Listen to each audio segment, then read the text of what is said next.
Our church celebrates today, the living, what's going on now. We want you to have the best health possible. We want to see people cured from cancer. We want to see MS patients cured. All of these good things happen from one plant. Despite what some people may seek to push, what or who you believe as a religion is completely up to you. And if you believe the core of your faith is a leafy green plant that has some interesting effects, then it's completely up to you, save for that small issue about state and federal legality.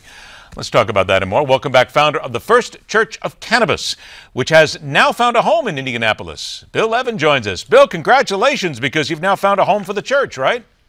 Yeah, thank you. And it's been an absolute marvelous experience. We found it 2 days ago, and we're meeting our neighbors. We're having a great time. We did a press conference there today. It was a beautiful celebration.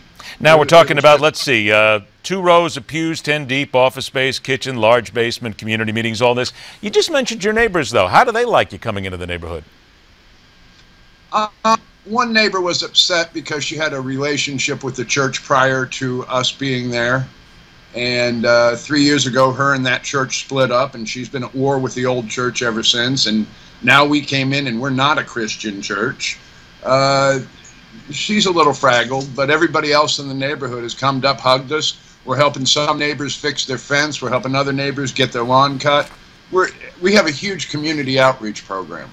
Well, let's get to this when it comes down to the church. I know we've talked before about this, but I had someone ask me after our last interview, what exactly do you preach? Because a church is always supposed to help people live better lives. Love. We preach love.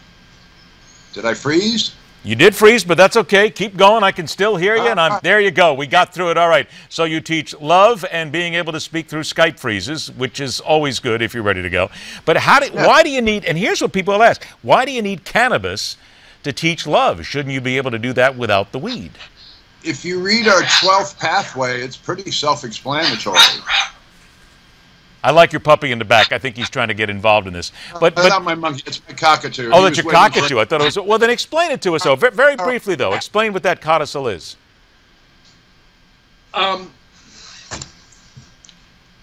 Cannabis brings us closer to ourselves, closer to others, closer to love, closer to our birds.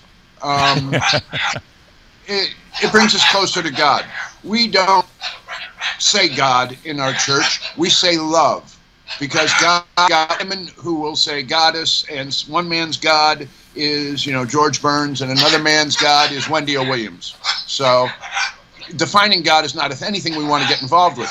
We celebrate love and life's great adventure because we should. I mean, every day is an amazing day on this planet. We can do beautiful things together. If you're hurt, we'll help you. If you can help, we'll help others. Well, let me talk about that here, Bill, because let me talk about the helping aspect here. The Charlotte's Web derivative here that people have been talking about, there was a great story on it this past weekend about how I'm trying to think, the liquid, if you will, is helping kids, is helping epileptics, is helping people. It's getting them through some very tough days. Is that really part of what you're getting to here, is let's use it to help people? Cannabis is a health supplement because people's endocannabinol systems, like a nervous system, everybody has one, okay? It gets out of whack from poisonous foods and poisonous air and sugary drinks and alcohol. All these things wreck our health system. It's obvious. Cannabis has the only ingredients that cure our endocannabinol system because of the nutrients on the plant itself. Just like a dog goes across the yard to eat a particular blade of grass to fix his upset stomach, he goes out, he eats it, he vomits. This is instinct. We as humans have an instinct to go to this plant when we are unhealthy.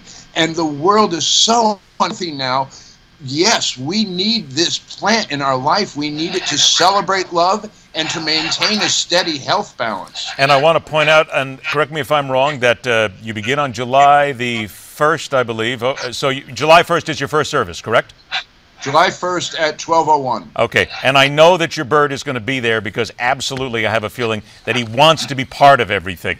Bill, congratulations on this. We're going to talk about this a little bit more. We're going to come back and talk a lot about this in the coming weeks and months, about the medicinal use of pot. We'll definitely ask you about it. Thanks so much for your time, Bill, the First Church of Cannabis. Thank you. I love you all. All right, buddy. Take care. All right, now here's the question, because we're talking about Charlotte's Web. That is what is being used for epilepsy, for kidney cancer, for so many other things. And a judge, W. David Watkins, recently agreed that Charlotte's Web is long overdue in Florida. So let's ask you, is it indeed this sort of a derivative that helps people at least? And again, remember, this is not something that gets you high, but this is something which has shown benefits for people who suffer from really debilitating diseases. Send your comments to Newsmax TV /comments. We'll talk about it right here. Stay with us because MidPoint continues.